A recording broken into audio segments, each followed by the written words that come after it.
السلام علیکم ورحمۃ اللہ وبرکاتہ۔ الحمد للہ رب العالمین والصلاة والسلام علی سید الانبیاء والمرسلین، اما بعد، اعوذ باللہ من الشیطان الرجیم، بسم اللہ الرحمن الرحیم۔ وَلَنَبْلُوَنَّكُمْ بِشَيْءٍ مِّنَ الْخَوْفِ وَالْجُوعِ وَنَقْصٍ مِّنَ الْأَمْوَالِ وَالْأَنفُسِ وَالثَّمَرَاتِ وَبَشِّرِ الصَّابِرِينَ۔ صدق اللہ العظیم۔ رب اشرح لی صدری ویسر لی امری واحلل عقدۃ من لسانی یفقہوا قولی۔ رب یسر ولا تعسر وتمم بالخیر، رب اغفر وارحم وانت خیر الراحمین، آمین یا رب العالمین۔ موضوع کے اعتبار سے تو اس وقت کئی موضوعات ذہن میں آتے ہیں، لیکن پھر جو صورتحال اس وقت موجودہ ہمارے سامنے ہے، جو سوالات آتے ہیں، جو پریشانیاں لوگ ڈسکس کرتے ہیں، ان ساری باتوں کو دیکھتے ہوئے پھر یہی ایک موضوع ایسا ہے کہ جس پر جتنا کلام ہو جائے وہ کم ہے، اور وہ ہے کہ یہ جو ہماری زندگی ہے، یہ جو حیات ہم اس دنیا کے اندر حیات دنیاوی جسے کہتے ہیں، جس سے ہم اس وقت گزر رہے ہیں، جس فیز یا جس مرحلے سے گزر رہے ہیں، اس کی حقیقت کیا ہے، اس کو سمجھ لیا جائے۔ اور حیات دنیاوی یا ہماری مکمل زندگی کا یہ مختصر ترین حصہ جو ہم دنیا میں گزار رہے ہیں، اس عالم میں ہیں، اس زندگی کو اگر ایک ٹائٹل، ایک عنوان دیا جائے اور قرآن سے پوچھا جائے کہ بھئی وہ ٹائٹل، وہ عنوان کیا ہو، تو قرآن تو عنوان دیتا ہے اس زندگی کو آزمائش۔ آزمائش۔ الذی خلق الموت والحیات لیبلوکم ایکم احسن عملا۔ اللہ تعالیٰ نے تو یہ زندگی موت تخلیق جو فرمائے ہیں، اس کا مقصد ہی کیا رکھا ہے؟ اس لیے کہ دیکھے تم میں سے کون ہے جو اعمال کے لحاظ سے اچھا ہے، احسن عمل کون کر کے آیا ہے۔ آزمائش، زندگی آمد برائے بندگی۔ یہ زندگی جو اللہ سبحانہ و تعالی نے ہمیں دی ہے، یہ آزمائش ہے، اور اس آزمائش کے اندر بھی مزید اگر اس کو ریفائن کر لیں تو وہ ہے بندگی رب۔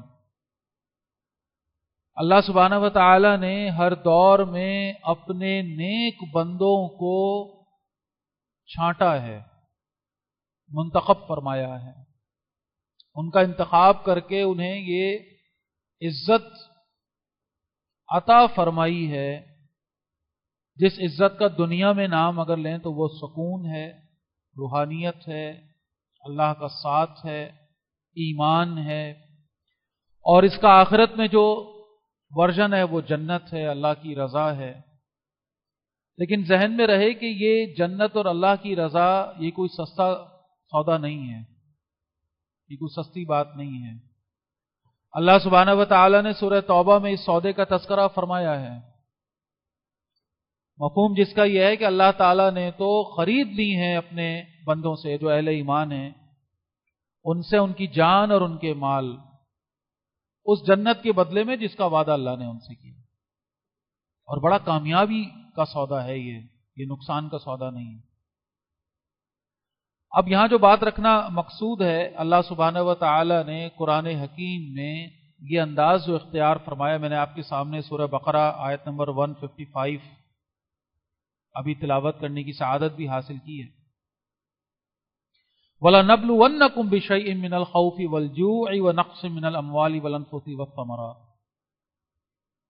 اور ہم لازماً تمہیں آزمائیں گے، کچھ خوف سے، کچھ بھوک سے، مال اور جان اور پھلوں کے نقصان سے، اور وَبَشِّرِ الصَّابِرِينَ، صبر کرنے والوں کو خوشخبری سنا دیجیے۔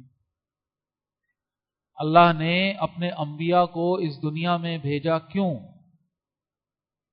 مقصد نمبر 1 اور سب سے پہلا اور اہم ترین مقصد وہ یہ ہے کہ اللہ کے ساتھ جو بندوں کا تعلق ہے اس کی وہ یاد دہانی ہو جائے، وہ تذکیر ہو جائے۔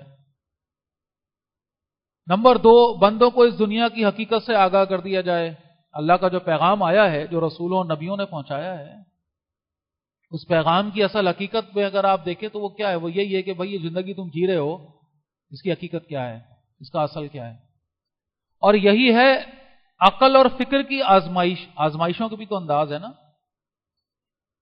سب سے مشکل ترین آزمائش ہے عقل کی آزمائش، سب سے مشکل۔ ہر شخص اپنے اپنے انداز سے آزمایا جا رہا ہے، ہر قوم اپنے اپنے انداز سے آزمائی جا رہی ہے۔ اچھا، بات ابھی نکلی انبیاء کی، تو پہلے یہ بات اگر مکمل کر لیں، کیا خیال ہے انبیاء اس دنیا میں نیکی کے لسٹ میں کہاں رکھے جائیں گے بھائی؟ درمیان میں کہیں آئیں گے؟ معاذ اللہ، اوپر رکھے جائیں گے نا۔ یعنی انبیاء انسانوں میں وہ لوگ ہیں جو سب سے زیادہ نیک، پاک ترین جو روحیں ہیں نا، وہ ہیں اصل میں جن کو اللہ نے اس مقصد کے لیے منتخب فرمایا، نیک ترین لوگ۔ اچھا، یہ اتنے نیک روح ہیں، اتنی نیک یہ انسان جو گزرے، جن کو اللہ تعالیٰ نے یہ اعزاز عطا فرمایا کہ انہیں اپنی پیغام پہنچانے کے لیے چنا، یہ انبیاء کرام یہ جو زندگی جی کر گئے ہیں، کیا خیال ہے بھائی؟ ذرا اٹھائیے انبیاء کرام کی زندگی کے جو احوال ہمارے پاس موجود ہیں۔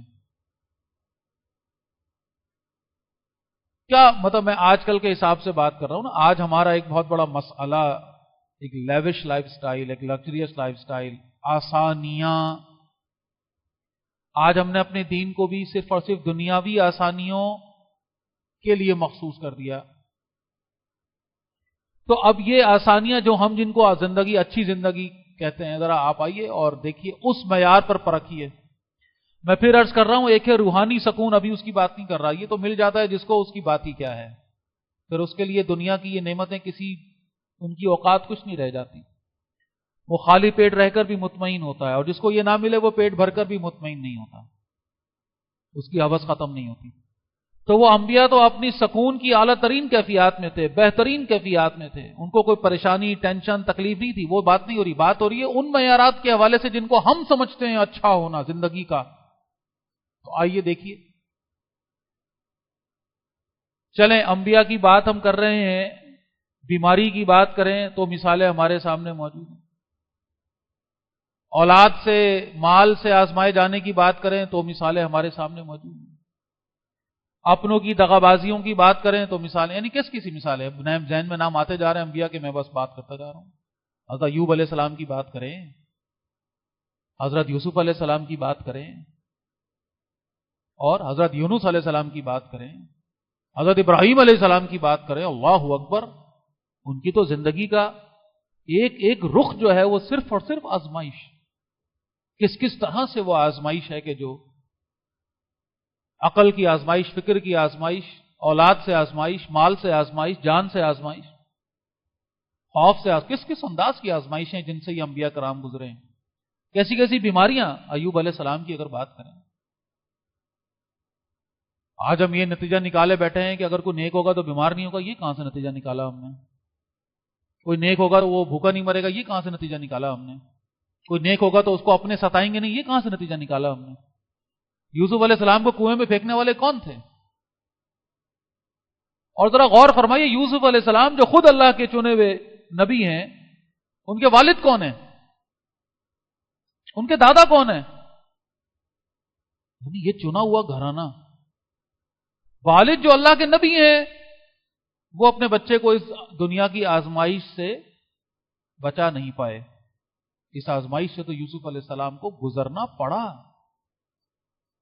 ہم نے تو قصہ پڑھ لیا کہ جی بھائیوں نے کنویں میں پھینک دیا، تصور تو کریں ایک 6 سال کا 7 سال کا بچہ جس کو ہم اگر باہر بازار میں اکیلا چھوڑ دیں تو اس کی کیا حالت ہو جائے، اس کو اپنے سگے بھائی جن پر وہ اعتماد کر کے اور وہ جا کر کنویں میں پھینک کر آ جائیں، اس وقت کیا گزر رہی ہوگی، کیا کیفیات ہیں۔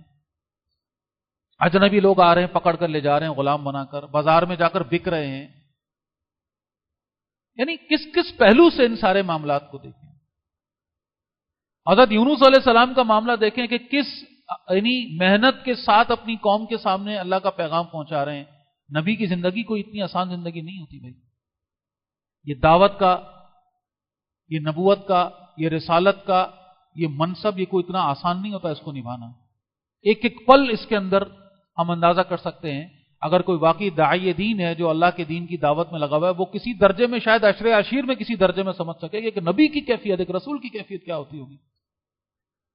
اور جناب علی وہ ہوتا کیا ہے کہ ایک اجتہادی خطا ان سے ہو جاتی ہے، اور صرف یہ کہ وہ اللہ کے حکم کا انتظار کیے بغیر اپنے طور پر یہ سمجھتے ہیں کہ وقت آ گیا اور نکل جاتے ہیں، اور پھر ان کی آزمائش ہو جاتی ہے. تو ہم تو اس کو پڑھ لیتے جی مچھلی نے نکل لیا. ذرا تصور تو کریں، سمندر میں گرایا جانا، وہ سارے فزیکل چیزیں ہوئیں ان کے ساتھ، پھر مچھلی کا نکل کر اس کیفیت میں جانا، وہاں پر وہ ساری تکلیف کا سہنا، وہاں پر اپنے اعتراف کرنا اپنی غلطی کا، اپنی خطا کا،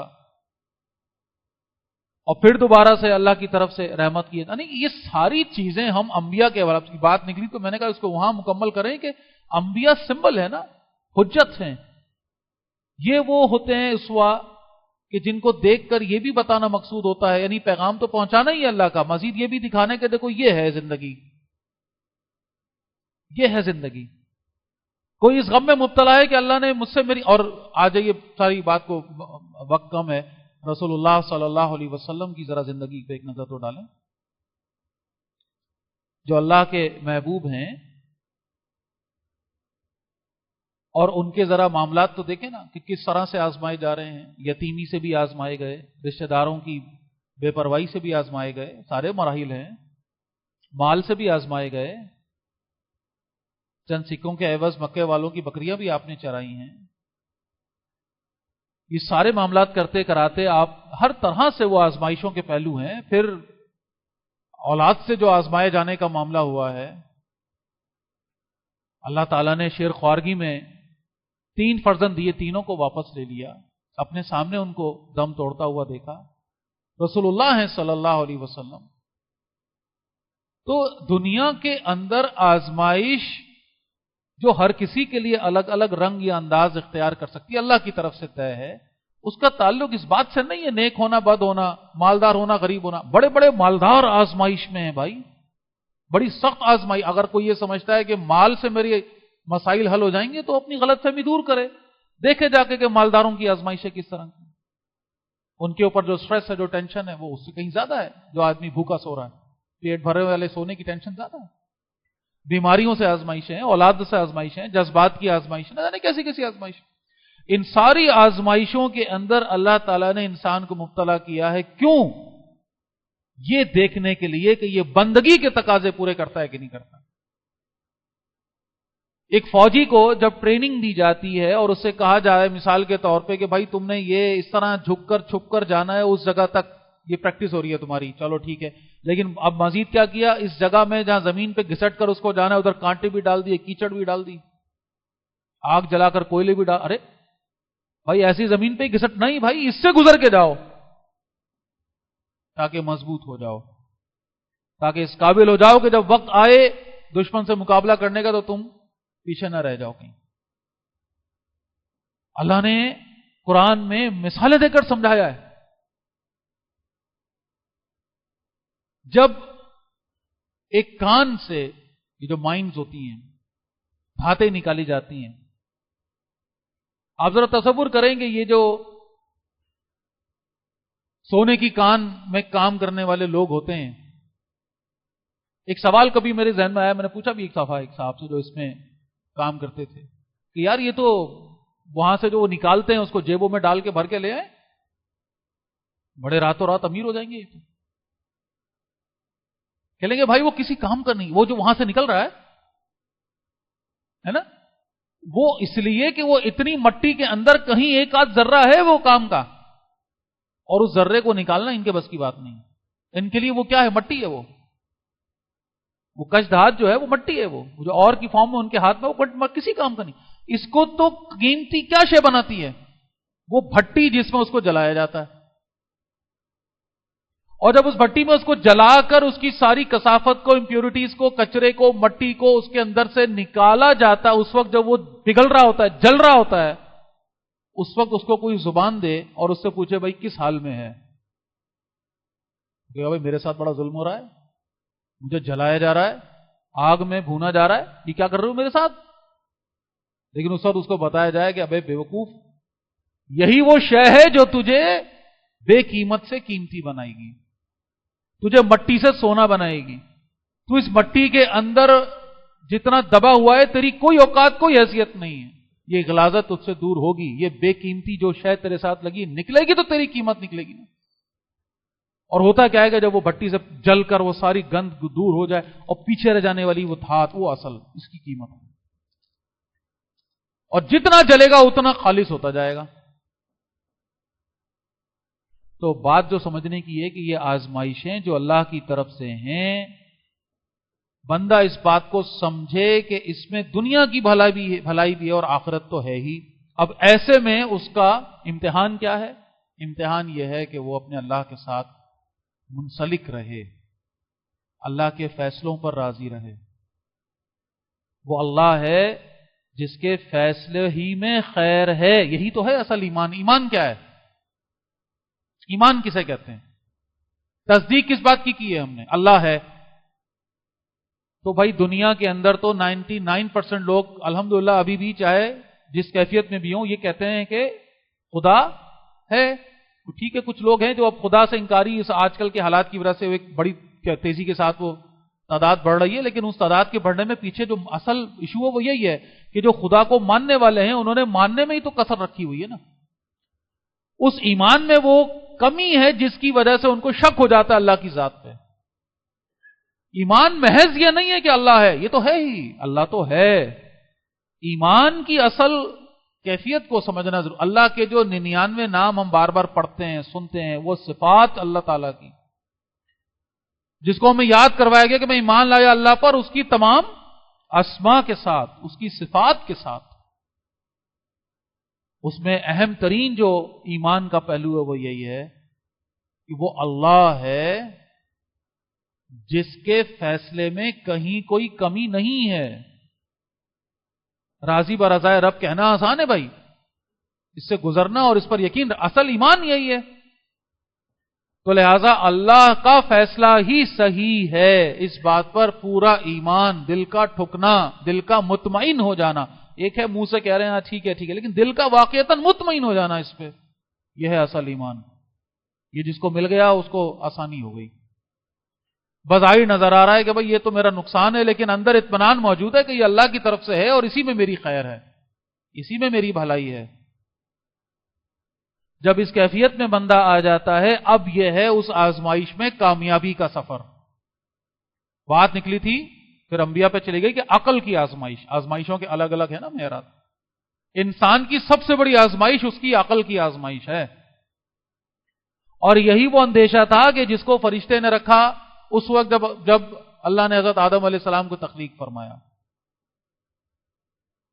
کیونکہ اس کو یہ بات عجیب لگ رہی تھی. اللہ کے اذن سے فرشتہ نے کلام کیا نا، فرشتے اپنی مرضی سے تھوڑی کرتے ہیں. تو ہماری تعلیم وہ اللہ تعالیٰ کو رکھنی تھی قرآن میں. تو اللہ ہی کے اذن سے فرشتوں نے سوال کیا اللہ سے کہ یا اللہ تو ایک ایسی مخلوق بنانے جا رہا ہے جو زمین میں فساد مچائے گی.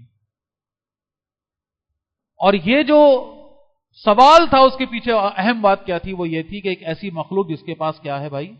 عقل، سوچنے سمجھنے کی صلاحیت، ہاں یا نہ کہنے کا اختیار، اپنی مرضی چلانے کا اختیار.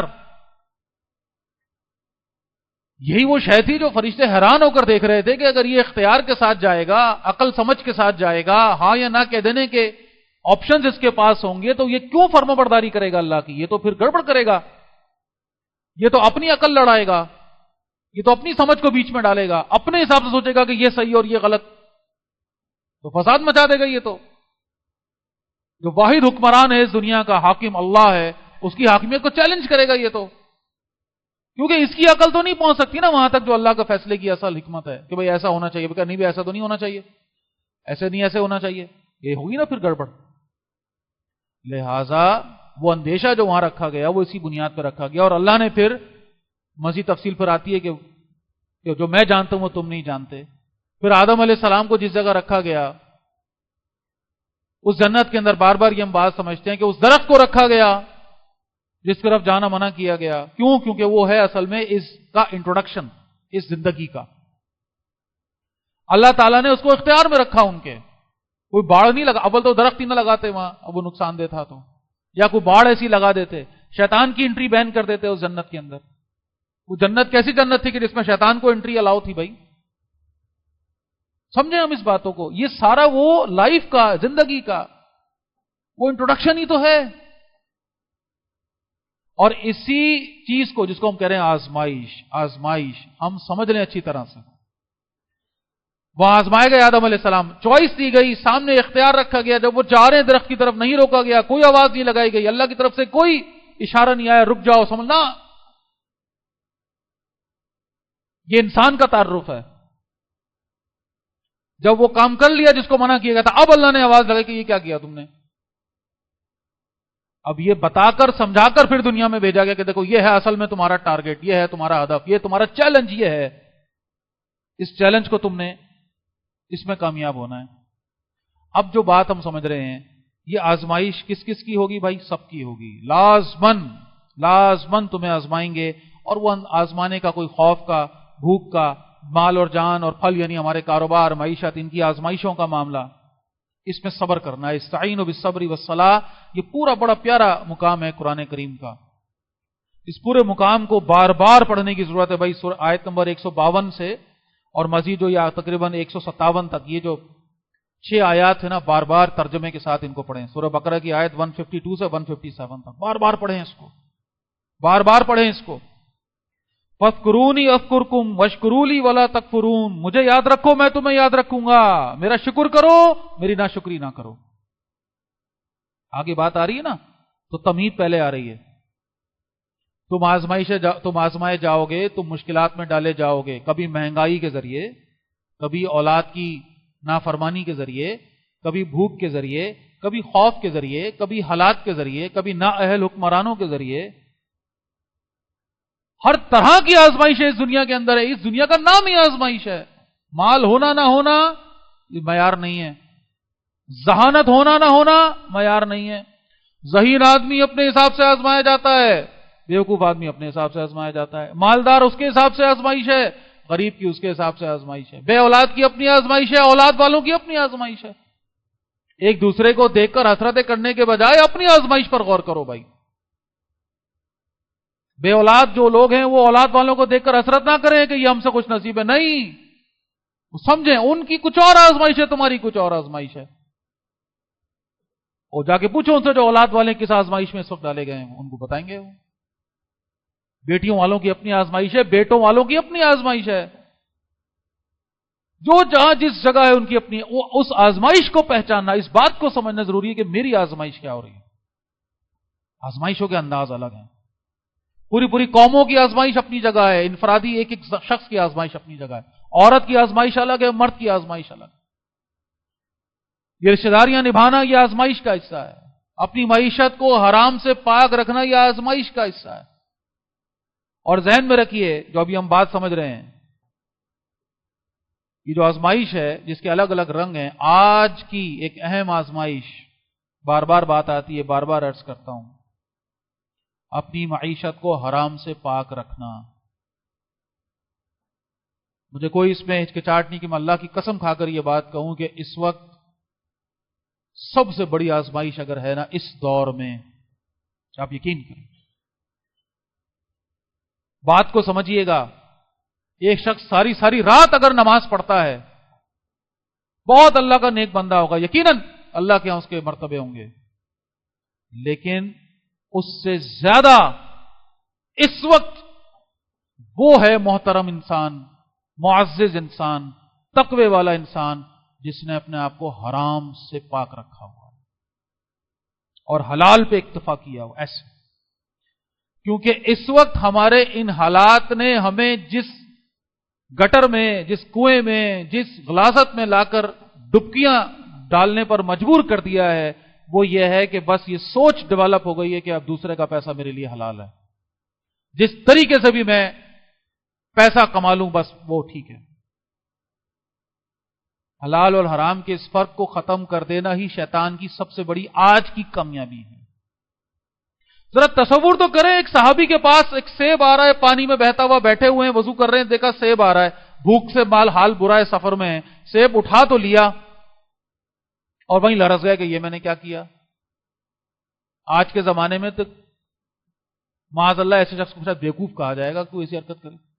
اب وہ پانی کے ساتھ ساتھ ساتھ ساتھ چلتے چلتے چلتے چلتے چلتے چلتے بالآخر پہنچے اس باغ تک جہاں سے وہ گرا ہوگا، وہ بہتا ہوا آ رہا ہوگا. پھر اس کے مالک کو ڈھونڈا، بھائی یہ تیرے درخت کا سیب جو ہے نا، بلکہ کھا لیا تھا انہوں نے، وہ سیب بہتا ہوا آیا، اس کو اٹھا کے کھا لیا. پھر اپنی غلطی کا احساس ہو، یہ میں نے کیا کر دیا. اب گئے اس سے، بھائی وہ تیرا سیب ٹوٹ کے گرا پانی میں، بہتا بہتا فارم ہے وہاں بیٹھا تھا، میں نے وہ کھا لیا ہے، مجھ سے جرم ہوا ہے بھائی.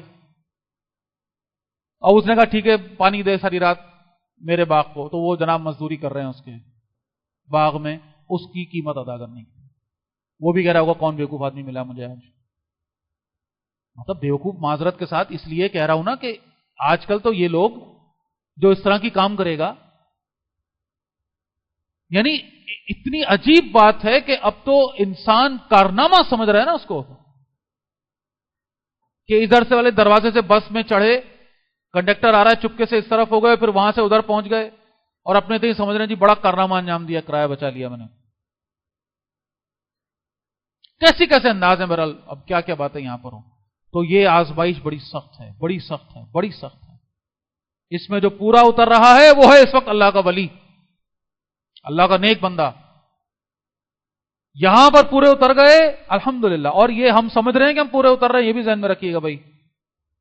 ایسے میں شیطان تھپکی دے کر کہتا ہے ارے یار صحیح بات ہے، یہ باقیوں کی بات ہو رہی ہے، میں تو جسٹیفائیڈ، ہر چیز میری. جائزہ لیں بھائی ذرا، اور قرآن کی نظر سے جائزہ لیں. قرآن نے جو معیار دیا ہے، سنت رسول نے جو معیار دیا ہے صلی اللہ علیہ وسلم، صحابہ کرام جو معیار بنا کر گئے ہیں، وہاں لے جا کر پرکھیں بھائی تو پتہ چلے گا کہاں کہاں گڑبڑے کر رہے ہیں، کہاں کہاں ڈنڈی مار رہے ہیں، کس کس کا حق مار رہے ہیں، کہاں کہاں دو پانچ کیا ہوا ہے ہم نے اپنے حساب سے، جھوٹ بول کر اپنا مال بیچ رہے ہیں. کیا یہ حلال ہے؟ سودے پہ سودے کر کر کے، دھوکے دے دے کے، صحیح کو غلط بتا کر، وغیرہ وغیرہ، نہ جانے کیا کچھ کر کے، کیسے حلال ہو گیا؟ سب سے بڑی آزمائش ہے. بہرحال آزمائشیں اور بھی بہت ساری ہیں. بات ہو رہی ہے، اللہ فرما رہا ہے مجھے یاد رکھو. اب اس مجھے یاد رکھو میں دونوں باتیں شامل آ گئیں. یہ ذکر قال بھی ہے اور ذکر حال بھی ہے. یہ ذکر زبان سے بھی ہے، یہ ذکر عقل، نظر اور فکر اور دل اور قلب میں بھی ہے. زبان کا ذکر اصل میں کیوں ہوتا ہے؟ پہلے تفصیل سے بات آئی ہے، اس تفصیل میں نہیں جاؤں گا. زبان کا ذکر ہوتا ہے بندے کو یاد دلانے کے لیے.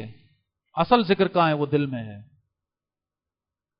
استحضار اللہ فی القلب، یہ ہے ذکر کی تعریف. دل میں اللہ کا یاد رکھنا، دل میں اللہ موجود رہنا. اللہ دیکھ رہا ہے، اللہ سن رہا ہے، اللہ جانتا ہے. دل سے نکلنے والا یا اللہ، یہ ہے اصل میں ذکر جس کو ہم کہتے ہیں. اس کے لیے آسانی کر دی گئی کہ زبان سے اللہ اللہ کرتے رہو تاکہ یاد رہے، بھول نہ جاؤ. تو ذکر میں یہ کیفیت ہو.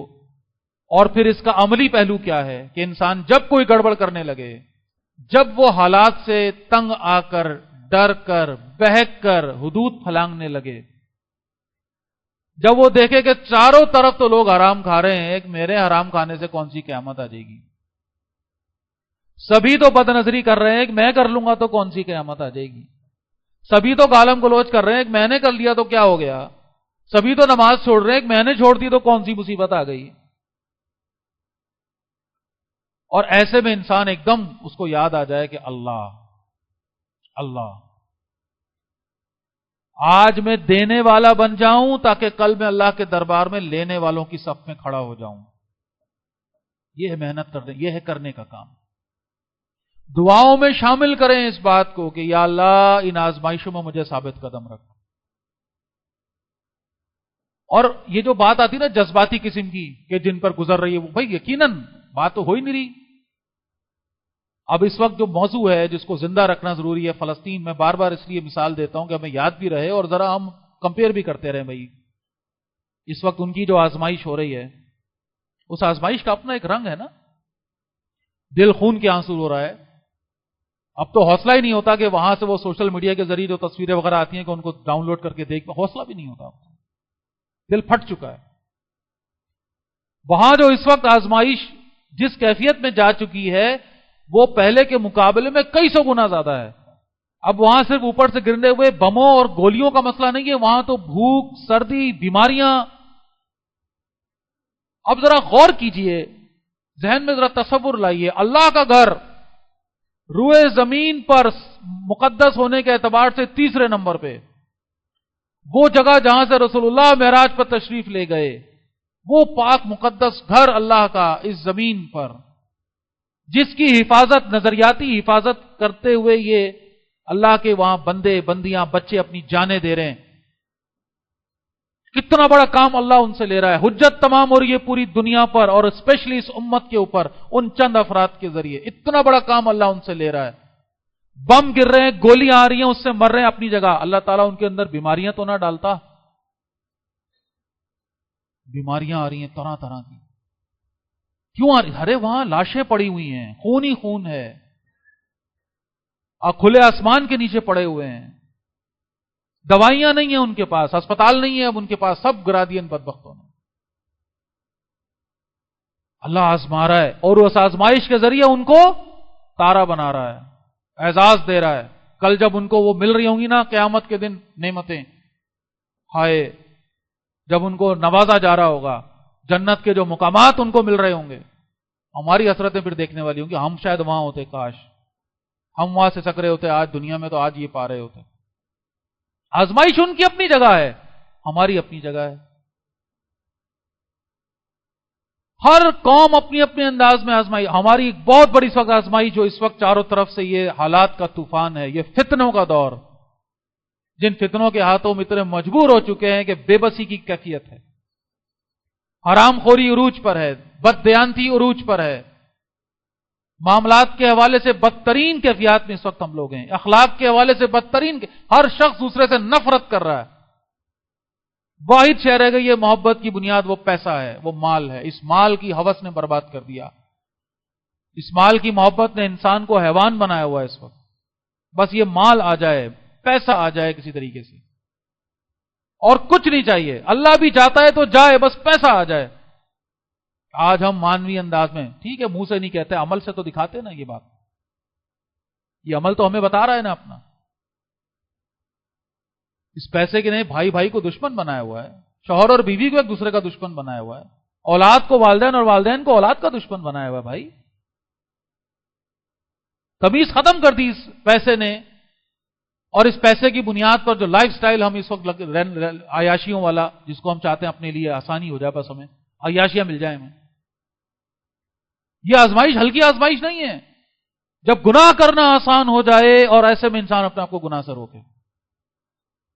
جب گناہ کرنا مشکل ہو، زنا کرنے پر کوڑے پڑتے ہوں، بد نگاہی کرنے پر سزا ہوتی ہو، چوری کرنے پر ہاتھ کاٹے جاتے ہوں، عدالتوں میں انصاف قائم ہو، شریف لوگوں کو ان کے مطابق عزت مل رہی ہو، بد کرداروں کو ان کے مطابق سزا مل رہی ہو، ایسے میں کوئی آدمی نیک ہے تو ٹھیک ہے، اچھی بات ہے.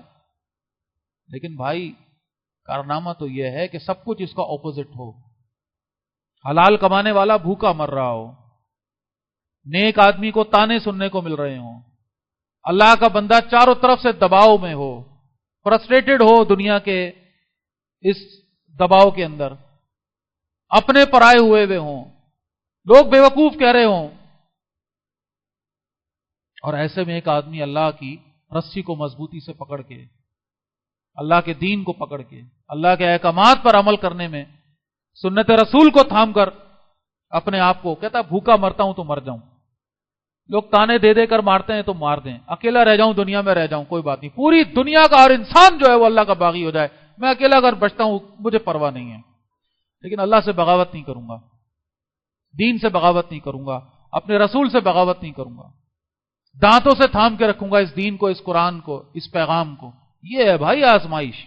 گناہ کرنا آسان ہے، گناہ گاروں کو عزت مل رہی ہے، گناہ گاروں کو پروٹوکول مل رہے ہیں، اللہ کے باغی اس وقت چھائے ہوئے ہیں اپنی پوری اداکاریوں کے ساتھ.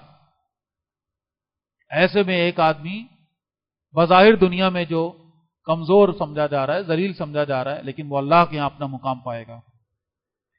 اس طرف ہمیں ہونا ہے بھائی. یہ آزمائش آسان نہیں ہے، بہت مشکل آزمائش، بہت مشکل آزمائش. اس آزمائش میں پورا اترنا. اور یہ آزمائش ہماری ہے. کرنا کیا ہے؟ اللہ کو یاد رکھنا ہے, اللہ کا ذکر کرنا ہے, اللہ کا استحضار, اس کا احساس دل میں رہے. پھر اسی طرح یا ایھا الذین آمنوا, آگے جو بات آ رہی ہے آیت نمبر 53 میں, یا ایھا الذین آمنوا استعینوا بالصبر والصلاۃ, ایمان والو صبر سے اور نماز سے مدد لو. ان اللہ مع الصابرین, بے شک اللہ صبر کرنے والوں کے ساتھ ہے. ذرا نظر تو ڈالیں وہ جو اسوہ کامل ہیں, لقد کان لکم فی رسول اللہ اسوۃ حسنہ, اسوہ کامل, نمونہ کامل, آئیڈیالوجی کی معراج انسانیت کے لیے وہ کون ہے؟ جناب رسول ہیں صلی اللہ علیہ وسلم. بادل گرجتے تھے, بجلی کڑکتی تھی, کوئی آفت کا کوئی خبر کچھ, فوراً جائے نماز بچھاتے تھے, مصلی کی طرف دوڑتے تھے, فوراً نیت باندھتے تھے نماز کی. یہ ہے میرے اور آپ کے لیے کرنے کا کام. یہ ہے اللہ کے ساتھ تعلق کا اظہار. وقت اچھا ہو یا برا, دونوں آزمائش ہیں. اچھا وقت زیادہ مشکل آزمائش ہوتا ہے بھائی, کیونکہ اچھے وقت میں بہکنا آسان ہوتا ہے. برا وقت بھی آزمائش ہے, پیٹ بھرا ہونا بھی آزمائش ہے, پیٹ کا خالی ہونا بھی آزمائش ہے, سامنے وافر مقدار میں کسی شے کا موجود ہونا بھی آزمائش ہوتی ہے کہ کہاں جا کے رکنا ہے انسان کو, اور نہ ہونا بھی یقیناً آزمائش ہے. اس ساری کیفیات کے اندر, ان آزمائشوں کے اندر مدد اللہ سے ملے گی, اور اللہ سے مدد مانگنے کا عملی طریقہ نماز. 5 وقت کی یہ نماز تو بہرحال وہ ہو گئی نا کہ جو جس طرح ہم یوں سمجھ لیں کہ اگر ہماری کوئی سانس روک دے تو کیا ہو جائیں گے ہم؟ تھوڑی دیر میں لاش بن جائیں گے, انسان تو نہیں رہیں گے نا, میت بن جائیں گے پھر. بالکل اسی طرح اگر ایک وقت کی نماز چھٹ گئی تو ہمارے اندر جو انسان ہے, جس کا وجود روحانی ہے, جو اصل انسان ہے, وہ روح مر گئی, ہو ڈیڈ باڈی ہے, پھر وہ لاش ہے, وہ چلتا پھرتا حیوان ہے, 2 ٹانگوں کے ساتھ چل رہا ہے بس. وہ واقعہ سنایا نا آپ کو میں نے کئی دفعہ. ایک بزرگ نکلے, حکایت ہے, بازار میں مرید دوڑتا ہوا پہنچا کہ حضرت آپ باہر, یہاں کہاں؟ مجھے کوئی حکم دے, کوئی کام ہے تو میں حاضر ہوں. کہاں کہ کام تو ہے, ایک انسان تلاش کر رہا ہوں, ایک انسان ڈھونڈ رہا ہوں. کہنے لگا حضرت آپ حکم کریں, میں حاضر ہوں. کہنے لگا نہیں انسان چاہیے. ابھی حیران ہو, کہنے لگا بھی حضرت کا دماغ الٹ گیا ہے, پتہ نہیں کیا ہوا ان کو. حضرت یہ سارے کھڑے ہوئے آپ کے گرویدہ ہیں, آپ کے مرید ہیں, آپ کے چاہنے والے ہیں, یہاں سے وہاں تک, آپ حکم کریں. کتنے لوگ, کتنے بندے؟ کرے بھائی دیکھ رہا ہوں, ڈھونڈ رہا ہوں, انسان چاہیے, انسان نہیں مل رہا. ارے حضرت یہ انسانوں کے بازار میں کرے, کہاں ہے انسان؟ یہ بندر ہے, یہ کتا ہے, یہ چوہا ہے, یہ سانپ ہے, یہ لومڑی ہے, یہ بھالو ہے. سب جانور بنا, اپنے اپنے مزاج سے. کوئی چوہا بنا, کوئی سانپ بنا, کوئی لومڑی بنا, کوئی کتا بنا, کوئی خنزیر بن گیا معاذ اللہ. لیکن ہیں سب یہ جانور, 2 ٹانگوں کے اس روپ میں, اس جسد خاکی میں اندر بظاہر تم ان کو انسان کہہ رہے ہو, جانور ہیں. قرآن کہتا ہے نا اولئک کالانعام, یہ حیوان ہیں, حیوان چوپائے ہیں, بل ہم اضل, بلکہ ان سے بھی بدتر ہے. تو بات جو ہم سمجھ رہے ہیں وہ یہ ہے کہ انسان کو انسان بنا کر رکھنے والی شے جو ہے نا, وہ اس کی روحانیت ہے, اور روحانیت کی غذا پانی یہ نماز ہے. اللہ مجھے اور آپ کو توفیق عطا فرمائے. آج کل کے اس دور میں جتنا جائے نماز پہ وقت گزرے گا اتنا فتنوں سے محفوظ رہیں گے بھائی. اچھا ہمیں الٹی پٹی پڑھا دی گئی ہے ہمارے دانشوروں نے, ٹھیک ہے وہ بات, میں یہ نہیں کہہ رہا کہ اس دنیا کا اللہ نے تو آزمایا ہے نا, دنیا میں انسان کو بھیجا ہے, یہ جسم بھی ساتھ لگایا ہے. اللہ کے نبی نے بھی تعلیم یہی دی ہے, اس جسم کا تمہارے اوپر حق ہے, اس پیٹ کا, اس دنیا کے معاملات کا, سب چیز کا ان کو پورا کرنا ہے. بات یہ نہیں ہو رہی کہ دنیا ترک کر کے جائے نماز پہ کھڑے ہو جاؤ, نہیں, بات یہ نہیں ہو رہی. بیلنس کو سمجھیے. مشکلات یہاں حل ہوں گی, محنت وہاں کرنی ہے, ایفرٹس وہاں کرنی ہے, جو اپنے بس میں ہے وہ محنت کر کے. اب جو اپنے بس میں نہیں ہے وہ کہاں ملے گا؟ وہ یہاں ملے گا. اپنے بس میں ایک محنت تھی معاش کے حوالے سے, یہ محنت میں نے کر ڈالی. میں یہ کر سکتا تھا کہ ایک ٹھیلا لے کر, ایک دکان کھول کر, یا جو بھی مزدوری کر کے میں یہ میں نے کر لیا بھائی, دن کا یہ وقت لگا دیا اللہ کے حکم کے مطابق معاش کے لیے, یہ محنت کر لی, یہ تعلیم حاصل کری, یہ میں کر سکتا تھا, یہ نوکری میں نے کر لی, یہ مجھے تنخواہ کم ہے ضروری, یہ میں نے کر لیا, یہ میرے سے کام تھا, یا اللہ یہ میں نے کر لیا. اب آ کے جائے نماز پہ بیٹھ گیا, یا اللہ پورا کرنے والا تو ہے, میں تھوڑی ہوں. اگر کوئی سمجھتا ہے کہ اس کی تنخواہ لاکھوں ہوگی تو اس کا پورا ہو جائے گا تو اپنی غلط فہمی دور کر لیں. میں آپ کو لاکھوں نہیں کروڑوں والے دکھاتا ہوں جن کے پورے نہیں ہو رہے. بھائی دکھانے کی کیا ضرورت؟ دکھانے کی ضرورت ہے؟ دن رات ہمارے میڈیا پہ وہی تو چھائے ہوئے ہیں. کروڑوں نہیں ہے، اربوں ہیں ان کے پاس، خربوں ہیں ان کے پاس، پورا ہو رہا ہے ان کا. اگر پورا ہو رہا ہوتا تو ابھی یہ حالات ان حالات میں ہوتے، ان جوڑوں توڑوں میں لگے ہوتے، انسانوں کو خریدنے میں لگے ہوتے، دیوانوں کی طرح، پاگلوں کی طرح، اقتدار کے نشے میں اس طرح جھومتے ہوئے نظر آتے مست ہاتھیوں کی طرح. پورا ہی تو نہیں ہو رہا نا ان کا بھائی. خربوں خربوں لے کر بیٹھے ہوئے، وہ نہیں ہو رہا پورا ان کا. پورا وہاں نہیں ہوگا. نہ اچھی نوکری پالے گی، نہ بینک بیلنس پالے گا. پالنے والا کون ہے؟ اللہ ہے. اپنا بیسٹ یہاں کر دو، اپنی ایفرٹ بیسٹ، جو انسان کا بس میں اختیار، اطمینان جب بھی ملے گا نا، بھائی میرے حصے کا یہ کام تھا، میں نے کر دیا، اب بات ختم، یا اللہ تیرے حوالے. اب اللہ سے دعاؤں کے ساتھ مناجات بھی کریں. مناجات کیا ہوتی ہیں؟ اللہ سے باتیں کریں، اللہ سے باتیں، اللہ کے حوالے کر دیں اپنے مسئلے کو. ہمارا بہت بڑا قصور ہے، ما قدر اللہ حق قدری، اللہ کی قدر نہیں کی جیسے اس کی قدر کا حق تھا. پہچانا ہی نہیں اللہ کو.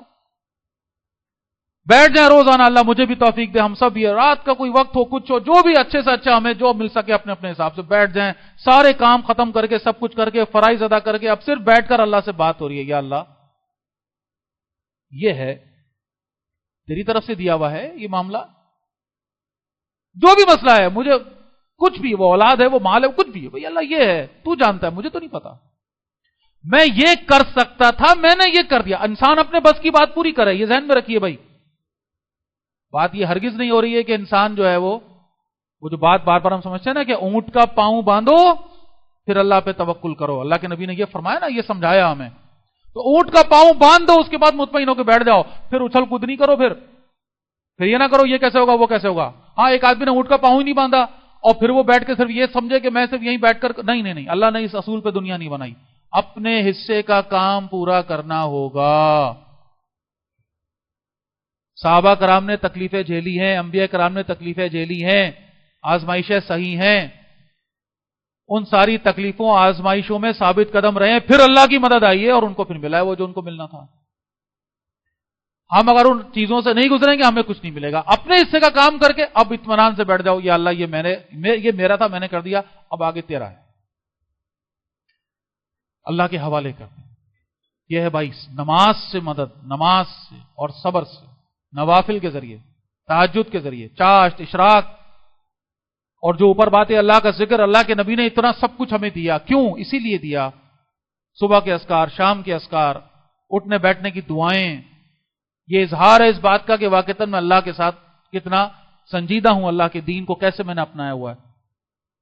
یہ ترتیب آگے چلے گی تب کہیں جا کر پھر بات بنے گی بھائی.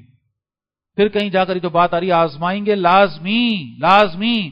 اور وہ آیت نمبر 156 میں ہے کہ الذین اذا اصابتهم مصیبہ قالوا انا للہ وانا الیہ راجعون.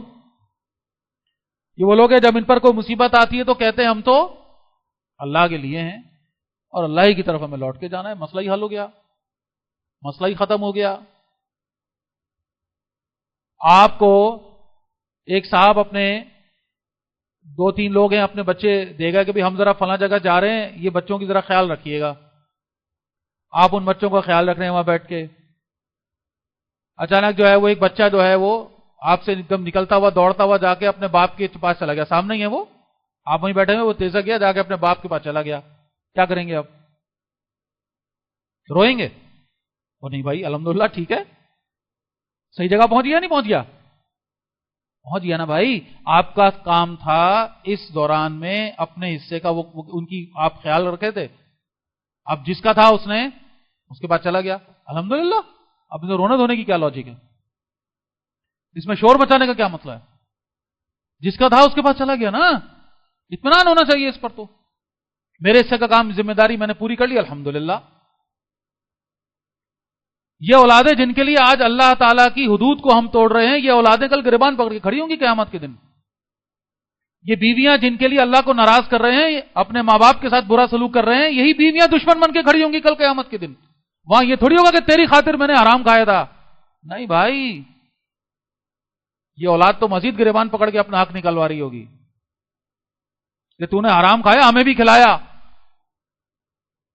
تو وہ حساب دے ہمیں. یہ تھوڑی ہوگا کہ تمہارے خاطر میں نے کیا. کون سا خاطر واتر؟ کچھ نہیں. رشتہ داری نبھانی ہے اور اللہ کی طرف سے دی ہوئی ذمہ داریاں نبھانی ہیں. اللہ تعالیٰ نے جسم کی ضرورت جو رکھی ہے، پیٹ کی ضرورت جو رکھی ہے، اس ضرورت کو پورا کرنے کے قابل ہر انسان کو بنایا ہے. اس سے اوپر جو کچھ ہے وہ خواہشات ہیں. پیٹ بھرنے پر جو مطمئن نہیں ہے اس کی خواہشات کی کوئی لمٹ نہیں ہے. زیادہ سے زیادہ کے چکر میں کوئی اس کی لمٹ نہیں، کہاں سے کہاں پہنچ سکتا ہے وہ. اللہ نے ہر انسان کو اس قابل کیا ہے. کوئی خودکشی نہیں کر سکتا. یہ اس کے ذہن کا فطور ہے جو اس نے حرکت کری ہے، یہ کیونکہ اس کو اللہ پر اعتماد نہیں تھا. اللہ نے اس کی ضرورت پوری کی ہوئی ہے. یقین رکھنے کی بات ہے. بات کو ذرا دیکھیں چاروں طرف گھما کے. فرسٹریشن ضرورتوں کی نہیں، آسائشوں کی فرسٹریشن ہے اس وقت، لذتوں کی فرسٹریشن ہے اس وقت. ان لذتوں کی فرسٹریشن میں ہم دیوانے ہو رہے ہیں، پاگل ہو رہے ہیں. بہرحال آزمائش ہے. یقیناً کسی کو بھوک سے بھی اللہ نے آزمایا ہوگا، یقیناً کوئی وکیل اپنی ضرورتوں میں بھی کم ہوگا، یقیناً ہوگا.